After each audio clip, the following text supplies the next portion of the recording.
Est-ce qu'on a un don ou au départ même que je sois disposé à être sommelier? Écoutez, je ne savais même pas que le métier de sommelier existait, mais je pense que j'avais des prédispositions au niveau olfactif, au niveau goût. Et surtout une chance fantastique, j'ai rencontré un meilleur sommelier de France, un Alsacien, Jean-Marie Steckel, à l'époque, qui lui m'a fait cadeau d'une chose magnifique, c'est le vocabulaire. Tous les jours, c'est un renouveau. On découvre des gens merveilleux, des gens qui partagent avec vous leur savoir, leur culture. Je suis toujours en quête d'apprendre, en quête d'évoluer. Le monde du vin, c'est jamais terminé, ça bouge chaque année.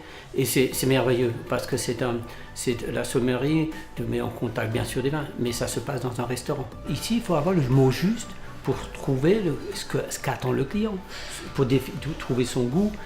Et quel est le meilleur rapport qualité-prix pour lui faire plaisir. C'est pas la bouteille la plus chère qui est le plus intéressant au monde. Il faut juste trouver le bon vin sur le bon, juste plat et sur les justes personnes. Il faut savoir que pour être sommelier, il faut quand même avoir des notions de cuisine au moins. Le chef actuel, c'est Marc Ebrun. Hein. Donc nous travaillons plus de 40 ans ensemble. Le hasard a voulu qu'on évolue en même temps. Mais on n'a pas l'impression de travailler. La complémentarité d'un grand chef et éventuellement d'un très bon sommelier, je crois que c'est sympa à vivre.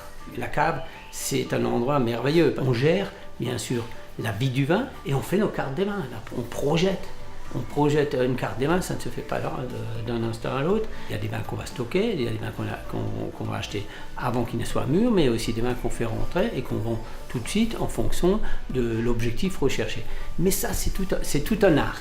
La vie, ça doit être un plaisir. Et quand on a un plaisir, on n'a pas l'impression de travailler. Le monde du vin, la sommellerie, pour moi, est devenu un chemin de vie. On n'est pas des marchands de vin, on est plutôt des marchands de bonheur. Et c'est une chance extraordinaire.